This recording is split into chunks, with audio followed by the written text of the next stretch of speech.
Assalamualaikum warahmatullahi wabarakatuh. Bismillahirrahmanirrahim. Para pemirsa FDK Channel, kita berjumpa lagi dengan sajian ringan Hikmah Ramadan yang dikelola oleh Laboratorium Dakwah Fakultas Dakwah Komunikasi Universitas Islam Negeri Sunan Gunung Jati Bandung. Pada hari ini kita akan membahas tentang bulan Ramadan sebagai bulan imsak hoax. Kita bersama dengan narasumber yaitu Dr. Hazil Taziri yang akan memberikan pencerahan tentang apa sih hubungan antara Ramadan dengan penyebaran berita bohong ini. Terutama seminggu belakang kita dikejutkan oleh berita yang sangat viral sekali tentang isu babi ngepet, di mana isu ini ternyata dibuat oleh tokoh masyarakat atau juga dikenal sebagai tokoh agama di lingkungan tersebut dengan sebutan ustadz, yang artinya kan itu menunjukkan simbol agama ya Pak ya. Nah, yang ingin saya ketahui bahwa apa sih hubungan antara bulan Ramadan ini dengan bagaimana kita mengendalikan diri untuk tidak menyebarkan berita bohong. Silahkan Pak. Ya, terima kasih. Yang pertama, barangkali apakah ada hubungan, tentu sangat berkaitan erat ya antara perilaku manusia, perilaku buruk lah begitu, menyebarkan berita hoax dengan salah satu ibadah yang sedang ditekuni umat Islam saat ini, yaitu ibadah bulan Ramadan. Sebagaimana banyak diungkapkan oleh para ahli, para ulama, bahwa ibadah di bulan Ramadan ini mengandung banyak sekali nilai-nilai kebaikan di dalamnya. Salah satunya adalah yang disebut dengan kendali diri. Jadi di bulan Ramadan ini Allah mengajarkan kepada orang-orang yang beriman yang dikasih oleh Allah tentang satu karakter, yaitu karakter takwa ya. Kata Hajinuddin MZ ke Makola ya, Hajinuddin MZ almarhum, ibadah puasa membentuk manusia bertakwa, intinya pengendalian diri. Nah, jadi memang kendali diri ini adalah salah satu karakter yang dibutuhkan oleh umat manusia sesungguhnya. Sehingga kalau kita renungkan lebih jauh tentang ibadah di bulan Ramadan ini, hakikatnya adalah merupakan kasih sayang Allah, karunia Allah kepada kita. Allah ingin mengajarkan kepada orang-orang yang beriman tentang kemampuan kendali diri, mengendalikan. Kendali itu, katakanlah pertama, menahan dengan sekuat tenaga, dengan sungguh-sungguh. Walaupun itu gatal rasanya gitu, walaupun Udah itu kuat ya, Pak, ya? sudah nggak kuat kalau sudah melihat berita itu, atau pikabitaun lah, gitu ya. pikabitaun gitu. Tapi dia tahan sekuat-kuatnya. Kendalikannya. Karena hal itu, katakanlah hoax, apalagi hoax ya. Hoax. Dalam ajaran Islam itu, walau bagaimanapun juga hukumnya dosa. Dosa ya. Di dalam surat An-Nahl 105, Allah Subhanahu wa taala berfirman, A'udzubillahi minasyaitonirrajim, innama yaftaril kadziba alladzina la yu'minuna biayatillah wa ulaika humul kadibun. Sesungguhnya orang yang membuat kedustaan, kebohongan-kebohongan itu adalah orang-orang yang tidak beriman kepada ayat-ayat Allah, dan mereka itulah para pembohong, para pendusta. Sedangkan kita tahu dusta itu ya termasuk dosa. Gitu. Dalam hadis ditegaskan sekali, iyakum wal kadibi, fa innal kadiba yahdi ilan nar. Gitu. Jadi hanya akan menjerumuskan kepada neraka. Nah, jadi hal-hal yang dilarang di bulan Ramadan ini ditahan betul. Gitu. Sebetulnya bukan hanya menahan makan dan minum saja, termasuk hubungan suami istri. Ya, dan nafsu untuk menyebarkan informasi bohong. Termasuk nafsu menyebarkan informasi bohong. Tetapi yang diajarkan dari ibadah saum ini kan, kata Nabi, Fa'ida sumta, apabila kamu melaksanakan saum, Fa'yasum basaruka, wasamuka, walisanuka, anil ma'asi. Jadi harus berpuasa juga, pandangannya, telinganya. Nih kalau hubungan dengan telinga, ya, Pak, ya, lisannya. Ada yang berhubungan dengan pendengaran, yaitu pendengaran itu ya informasi-informasi itu. Ada yang berkaitan dengan ucapan, mungkin dia share ya, men-share informasi melalui lisannya atau juga melalui tangannya sama aja. Betul. Nah, jadi itu, dia harus bisa menahan itulah. Itulah makna ibadah ibadah saum yang Allah ajarkan kepada kita. Sebetulnya kalau mana lebih jauh, kendali diri itu luar biasa. Ini termasuk pada 7 pilar, the 7 essentials of karakter intelijen, kecerdasan, gitu ya, Pak. kecerdasan moral Iya, intelijen, iya. termasuk kecerdasan moral. Betul. Nah, jadi kenapa ini agak jadi melebar nantinya? Kenapa dunia ini kacau? Kenapa banyak pelaku perilaku amoral, semakin tinggi pendidikan, tetapi tetap saja tidak menjamin terhadap terjaminnya perilaku moral itu. Salah satunya ya karena dia tidak bisa menahan. Apa faktornya tidak bisa menahan ini? Apa dia sampai tidak bisa menahan, tidak bisa mengendalikan, menangguhkan? Ini ada beberapa kemungkinan. Kalau yang diajarkan oleh ibadah puasa, kenapa orang, kalau kata siapa, Bimbo ya, mungkin pernah dengar lagunya. Ada anak bertanya pada bapaknya, buat apa berlapar-lapar puasa? Ada anak bertanya pada bapaknya, tadarus tarawih apalah gunanya? Itu oleh Bimbo dijawab dari lagu itu juga.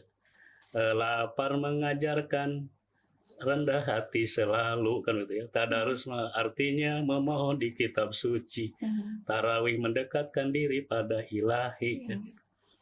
Nah, jadi di situ ada makna yang bisa kita gali itu bahwa karakter kendali diri ya yang Allah ajarkan tadi itu yang memang sangat bermanfaat bagi kehidupan. Jadi selama 1 bulan lamanya dilatih, itu kan kalau bicara metode pelatihan ada yang bertanya ke Ari Ginanjar.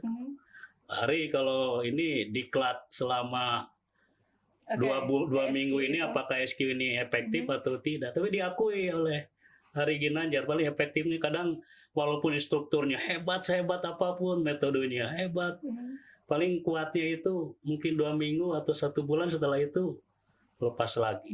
Ini sulitnya masalah karakter.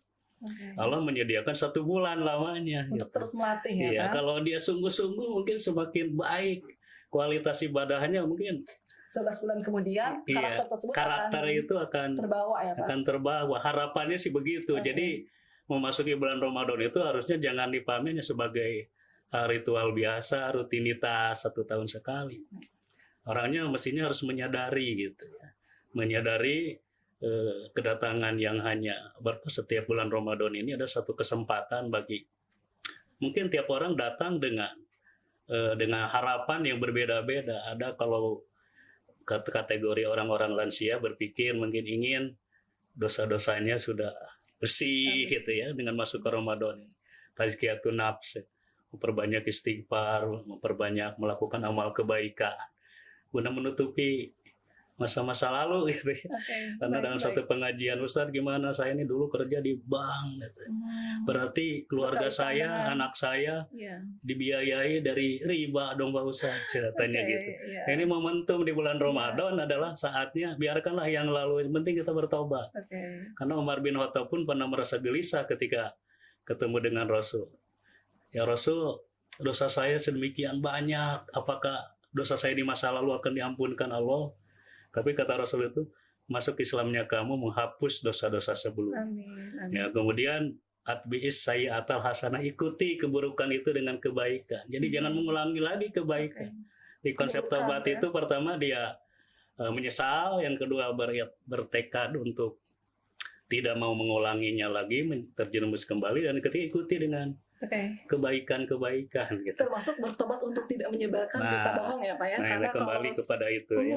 Karena kalau kita ketahui bahwa ternyata penyebaran berita bohong juga nanti akan berakhir dengan memfitnah seseorang, merusak nama baik seseorang, merusak reputasi seseorang.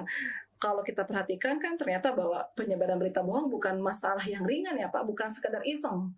Apalagi kalau kita telusuri lagi kasus yang kemarin di Depok itu ternyata motifnya adalah supaya terkenal. Kalau terkenal kan nanti secara finansial juga akan terangkat gitu kan. Itu niat yang sangat niat yang bagi saya sangat luar biasa gitu ya, untuk menyebarkan berita bohong, luar biasa tanda kutip ya Pak ya, sampai sebegitunya ya orang ingin terkenal gitu. Artinya kan bahwa berita bohong juga merusak hablum minanas ya Pak, bahwa ternyata selama ini kita beranggapan bahwa ibadah puasa juga ternyata bukan hanya sekedar bagaimana kita berhubungan kepada Allah gitu. Ternyata pengendalian diri, pengendalian hawa nafsu di konteks Ramadan ini juga ada hubungannya dengan manusia juga, hubungan antar manusia gitu. Bagaimana menurut Bapak? Iya, itu kan kualitas amal seseorang itu mulai dari niat, tujuan sampai ke proses. Dari niatnya saja misalnya niatnya hanya baik untuk dirinya, tetapi belum tentu baik bagi yang lain. Nah, ini kan tetap saja rusak niatnya. Apalagi termasuk juga tujuannya. Nah, jadi harus baiklah dari sisi niatnya juga tujuannya. Nah, kalau dalam yang diajarkan ibadah saum kan, tujuannya apa? Ridho Allah. Mulai surga Allah, meraih ampunan Allah, rahmat Allah kan gitu. Juga bukan dengan manusia ya. Bahkan di surat Al Imran 1 berapa itu? Wasari'u ila magfirati min rabbikum, magfirah dan surga. Walaupun ada yang nyinyir, apain surga sambil ngeledek. Apakah kalau di surga itu nanti ada jalan tol enggak? Apakah di surga ini masih bisa merokok, kata yang suka merokok? Ini kayak orang yang bertanya, Ustaz, kalau nanti hari kiamat kita libur nggak sekolah kayak gitu. Ada yang begitu ya. Yang kayak yang merokok kan kayak melecehkan keberadaan surga itu. Padahal surga yang seluas langit dan bumi itu, arduha samawati wal ard. Mu'iddatul lil muttaqin, ini termasuk satu stimulus, satu daya tarik bagi seseorang. Maka kalau pertanyaan siapa tadi Bimbo dengan nyanyian itu karena orientasinya ya ampunan Allah lah. Surganya Allah, gitu. Kemudian ampunan Allah juga, derajat takwa dan sebagainya. Jadi ada sesuatu yang lebih tinggi. Nah tadi kalau dinilai dengan standar nilai ini, perilaku pembuat hoax itu betapa rendahnya gitu. Betul. Dia tujuannya apa? Hanya untuk dirinya dan tidak berpikir apakah ini diridhoi Allah atau tidak. Apakah Allah akan murka atau tidak? Merusak orang lain atau tidak? Merusak orang lain atau tidak? Padahal kan dampak dari hoax itu luar biasa. Sudah banyak kan para ahli penelaah medsos itu yang mengatakan ada yang menyebut 10 bahaya hoax, ada sekian banyak, bisa menimbulkan perselisihan, keresahan, ujaran kebencian, permusuhan, al-adawah. Itu semua yang dilarang Allah. Ya boleh ada al-bagdo, al-adawah, kebencian dan permusuhan itu. Nah itu kadang orang nggak tahu gimana ya, mungkin ada motif-motif lain. Umumnya motivasinya itu duniawi, motif politik, kadangnya membunuh karakter seseorang dengan berita-berita ya. Apalagi zaman internet ini orang ingin terkenal, orang ingin dikenal, orang ingin viral, orang ingin populer, sehingga berbagai macam cara juga dilakukan. Sehingga membuat konten-konten yang anggap saja itu sebenarnya adalah berita bohong yang akan merugikan banyak orang, merusak pemahaman orang, merusak simbol-simbol agama, merusak pengetahuan orang. Misalnya kan orang pada akhirnya tidak akan mudah percaya lagi ketika apa yang disampaikan misal anggap saja oleh tokoh masyarakat karena ada contoh seperti ini gitu. Ternyata dampaknya sangat luar biasa ya Pak ya dari berita bohong ini gitu. Nah ini kendali diri itu bolehlah orang tidak beragama akhirnya tidak meyakini akhirat, tidak yakin murka Allah. Tapi kan paling tidak sudut kendali rasional. Apa dia tidak takut dengan akibat perbuatannya? Kan tidak sedikit.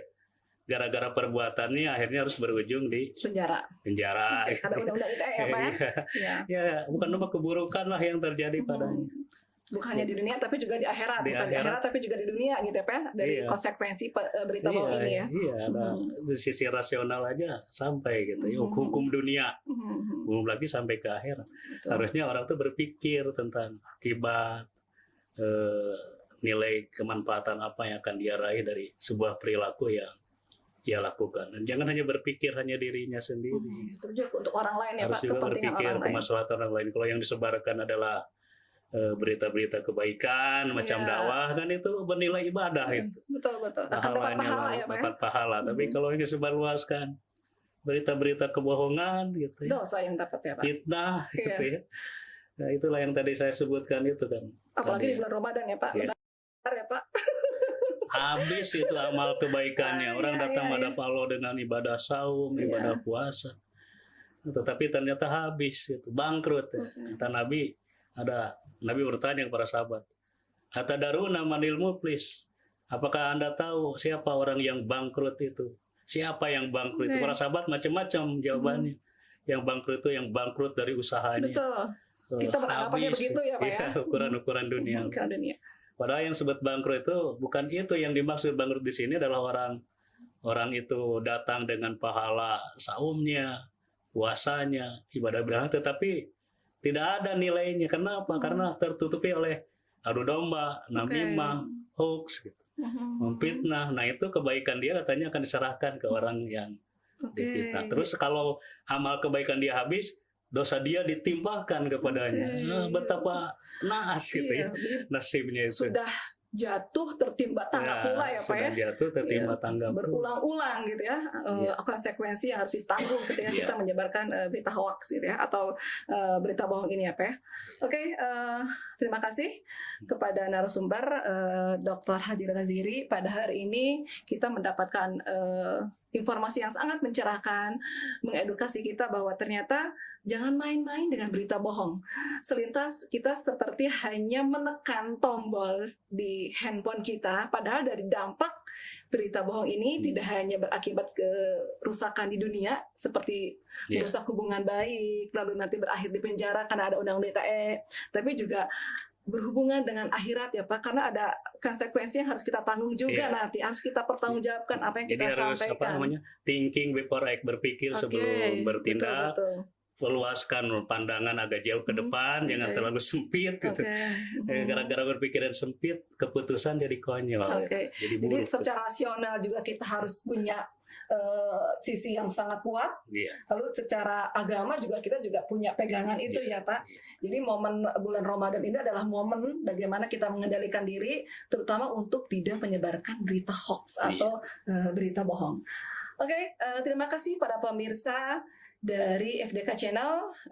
Selesai sudah tema dari bulan Ramadan merupakan bulan imsak dari berita bohong. Wassalamualaikum warahmatullahi wabarakatuh.